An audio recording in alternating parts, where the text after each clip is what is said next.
आर्हत वाङ्मय में कहा गया है, पुरीसा अत्तानमेव अभिनिगिद्ध एवं दुःखापमुख्यसि। अरहत वंदना में हम लोग उच्चारण करते हैं, करने वाले उच्चारण करते हैं, उसमें आर्ष वाणी का एक सुंदर संकलन किया गया है और साथ में एक गीत भी है। आर्ष वाणी आर्ष भाषा में और फिर गीत भक्तिपूर्ण, दोनों का सुंदर योग है। यह अलग बात है कि अरहत वंदना का अर्थ कितने लोग समझते हैं और कितना समझते हैं, कितने लोग नहीं समझते हैं। अर्थ बोध भी हो जाए और अर्थ बोध अनुभूति के साथ अरहत वंदना का अनुष्ठान किया जाए, आगम वाणी का पाठ और साथ में वह भक्ति का गीत, एक सुंदर निर्जरा का भी साधन है और अध्यात्म की तरफ सम्मुख होने का, आगे बढ़ने का भी एक वह उपाय है। कितना सुंदर संकलन अरहत वंदना में किया गया है। यह अवश्य एक हमारे लिए ज्ञातव्य है कि अरहत वंदना हम कितनी जागरूकता से करते हैं, अथवा धर्रा चला रहे हैं, उपस्थिति अनिवार्य है इसलिए आ जाते हैं, बैठ जाते हैं, समय पूरा हुआ चले जाते हैं। यह तो कहीं कुछ अकाम निर्जरा वाली बात हो सकती है। जैन साधना पद्धति में निर्जरा के दो प्रकार बताए गए, सकाम निर्जरा और अकाम निर्जरा। अगर अरहत वंदना में आना अनिवार्य है इसलिए आ जाते हैं, बैठ जाते हैं, मानो कि रात काट देते हैं, तो वहां कहीं अकाम निर्जरा वाली बात तो नहीं हो जाती है क्या? या अल्प सकाम निर्जरा वाली बात नहीं हो जाती है क्या? क्योंकि आना तो पड़ेगा, व्यवस्था है। और इतना कोई उत्साह है नहीं, उच्चरंग उत्साह है नहीं अरहत वंदना के प्रति, इसलिए फिर वह अकाम निर्जरा वाली बात हो सकती है। जहां मोक्ष की इच्छा की तमन्ना नहीं और कुछ धार्मिक अनुष्ठान करना पड़ता है, वह अकाम निर्जरा का कार्य हो जाता है। कहीं कुछ सकामता भी हो तो हो जाए। यह जो सुक्त अरहत वंदना में है कि पुरीसा अत्तानमेव अभिनिगिद्ध एवं दुःखापमुख्यसि, पुरुष तुम अपने आप का अभिनिग्रह करो, अपने आप का नियंत्रण करो, अपने आप पर अनुशासन करो, इस प्रकार तुम दुख से मुक्त हो जाओगे। अपने से अपना अनुशासन, स्वयं के द्वारा स्वयं का अनुशासन। एक शब्द में कहा जाए तो आत्मानुशासन। आत्मानुशासन हमारे में रहे तो हम दुख मुक्ति की दिशा में हैं। प्रश्न है कि आत्मानुशासन का स्वरूप क्या है? आत्मानुशासन किसे कहते हैं? अगर शब्द मीमांसा की दृष्टि से बताऊं तो आत्मना आत्मनः अनुशासनम, अपने से अपने का अनुशासन, स्वयं पर स्वयं का अनुशासन, यह है आत्मानुशासन। किस रूप में हो यह आत्मानुशासन? इसके लिए 4 शब्दों को काम में लेना होगा, आवश्यक है। शरीरानुशासन, वचोनुशासन, मनोनुशासन, इंद्रियानुशासन। ये 4 अनुशासन सद जाएं तो उन चारों के सदने की फलश्रुति निष्पत्ति होगी आत्मानुशासन। हम शरीर पर अनुशासन करने का प्रयास करें, अभ्यास करें, शरीर की स्थिरता का अभ्यास करें। यदा कदा हमारे शरीर में चंचलता हो जाती है, हम कुछ देर के लिए अगर कायानुशासन कह दें, शरीरानुशासन कह दें, यानी शरीर की स्थिरता का अभ्यास करें, शरीर से अनपेक्षित सावध्य कार्य न करें, पापकारी प्रवृत्ति न करें,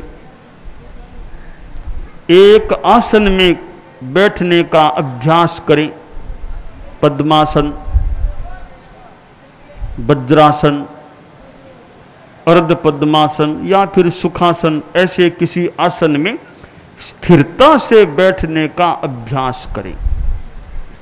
आगम में कहा गया, हथ संजये पाय संजये वाय संजये संज इंद्रिये, हाथों का संयम करें, हाथ स्थिर रहे, हाथों की मुद्रा अच्छी रहे, जिन मुद्रा, ब्रह्म मुद्रा, ज्ञान मुद्रा, बाईं हथेली नीचे, दाईं हथेली ऊपर, यह एक जिन मुद्रा है या ब्रह्म मुद्रा है, ध्यान की मुद्रा है। और तर्जनी के अग्रभाग को अंगुष्ठ के अग्रभाग से सटा करके रखना, शेष 3 अंगुलियां सीधी रखना, ज्ञान मुद्रा है। ऐसी मुद्रा में स्थित होने का कुछ देर अभ्यास करें। रात को सोना है और कायोत्सर्ग, शरीर को स्थिर और शिथिल रखें, शरीरानुशासन का प्रयोग है। पैरों का अनुशासन, पैरों में अनपेक्षित चंचलता न रहे, बार बार पैर को हिलाना डुलाना न हो, जितना हो सके संयम करें। यों हम शरीर पर अनुशासन कर सकते हैं। इसके साथ खाने का संयम करें, यह भी शरीरानुशासन है। हम खाने में लोलुप न बन जाएं, खाने में जल्दबाजी न करें और रसना के दास न बन जाएं। इन रूपों में शरीरानुशासन किया जा सकता है। खाने की बात को इंद्रियानुशासन में ले जाया जा सकता है, पर खाने में जल्दबाजी न करें। शरीरानुशासन हम साधने का प्रयास करें, फिर वचोनुशासन, वाणी पर हमारा अनुशासन रहे। हम इतना ज्यादा न बोले जो बोलना स्वयं एक समस्या बन जाए। इष्ट मिष्ट शिष्ट भाषा का ध्यान रखें और अनपेक्षित बोलने से बचने का प्रयास रखें। वाणी के द्वारा तप किया जा सकता है। वाणी को साधना एक अच्छी साधना हो जाती है कि वाणी को नियंत्रण में कर लिया। हमें वाणी की शक्ति प्राप्त है, बहुत अच्छी बात है। कितने कितने प्राणियों के पास वाणी की शक्ति होती ही नहीं है। तो हमारे पास अगर वाणी की शक्ति है, हम उसका दुरुपयोग न करें, सदुपयोग करने का प्रयास करें। अपनी वाणी से दूसरों को लाभ दे सकें तो देने का प्रयास करें। परम पूज्य आचार्य तुलसी ने अपनी वाणी से कितनों को लाभान्वित किया होगा। जगह जगह पधारे, कहाँ पश्चिम बंगाल की यात्रा की, कितनों कितनों को उनकी वाणी के श्रवण से लाभान्वित होने का मौका मिला होगा। कितना प्रवचन करते थे, और प्रातः काल का प्रवचन तो उनका प्रायः नियमित सा था, जहां तक मुझे मेरे देखने की बात स्मृति में आ रही है। रात्रि में भी प्रवचन करते थे, बाद के वर्षों में कम हो गया होगा। रात्रि में भी पहले प्रवचन करते थे और रामायण जैसा व्याख्यान भी फरमाते थे। श्री रामपुर आगमन का प्रसंग, और राम के नाम का कितने लोग स्मरण करते होंगे। जो आदमी कुछ आत्मानुशासन कर लेता है, लगता है रामचंद्र जी ने आत्मानुशासन की साधना में विकास कर लिया था। जो आत्मानुशासी बन जाता है, फिर राम हो या श्याम कोई हो, महावीर हो या बुद्ध, जिस किसी ने आत्मानुशासन की साधना कर ली है, वह व्यक्ति एक विशिष्ट मानव बन जाता है। परम पूज्य आचार्य महाप्रज्ञ जी प्रेक्षा ध्यान कराते थे, और प्रेक्षा ध्यान तो आत्मानुशासन की मानो साधना है। शरीर का संयम, वाणी का संयम, मन का एकाग्रीकरण और संयम, इंद्रियों का संयम, सर्वेंद्रिय संयम, प्रेक्षा ध्यान आत्मानुशासन की साधना है। अनुव्रत भी आत्मानुशासन की कुछ अंशों में साधना है।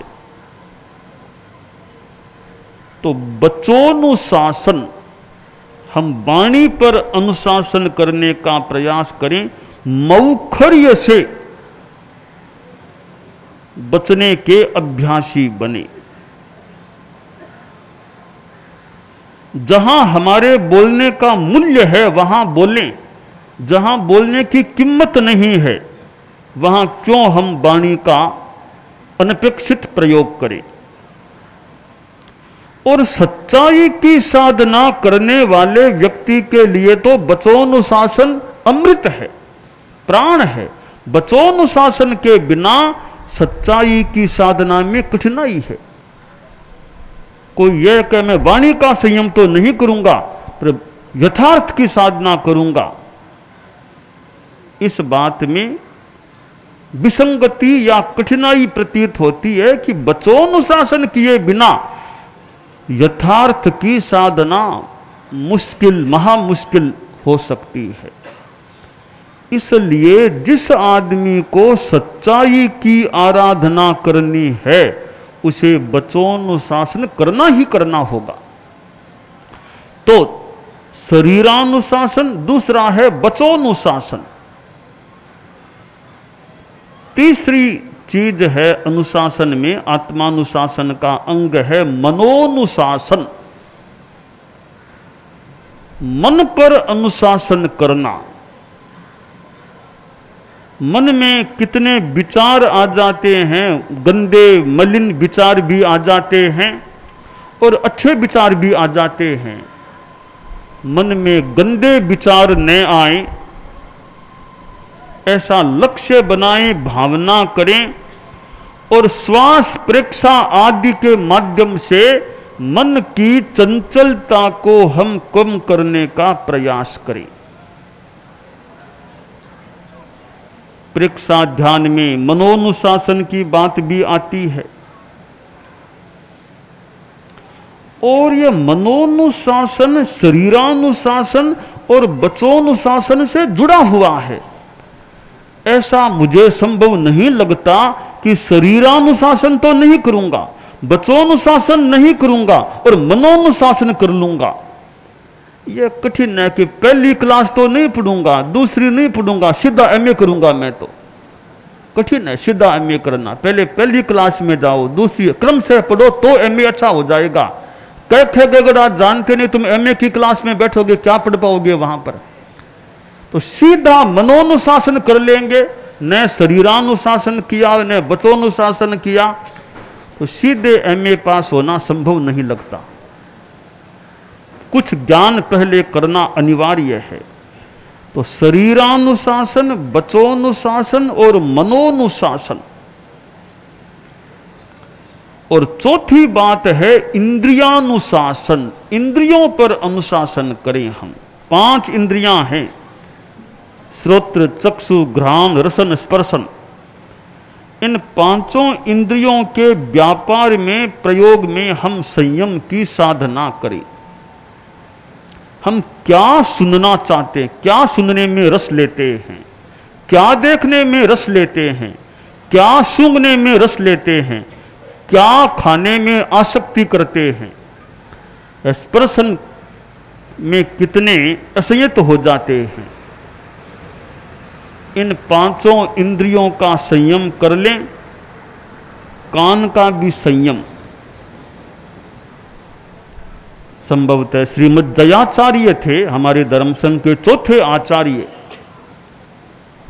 लगता है उन्होंने मोड़ ले लिया था जीवन में। यूं तो आचार्य थे हमारे धर्म संघ के अनुशासता, पर एक समय के बाद आचार्य पद पर होते हुए भी मानो कि वे कुछ अंशों में आचार्य पद से ऊपर उठ गए थे और व्यक्तिगत साधना में समय नियोजन करने लगे। मगवा जैसे उनको सहायक प्राप्त थे और अपनी साधना में लग गए। कहते हैं वे कानों में अवरोध डाल लेते, कानों को अवरुद्ध कर लेते और साधना में बैठ जाते, कानों को रोक लेते कि शब्द न पड़े। तो हम इंद्रियों का संयम करें और कुल मिलाकर शरीरानुशासन, वचोनुशासन, मनोनुशासन और इंद्रियानुशासन के द्वारा आत्मानुशासन को सिद्ध करने का प्रयास करें। यह अभिलषणीय है।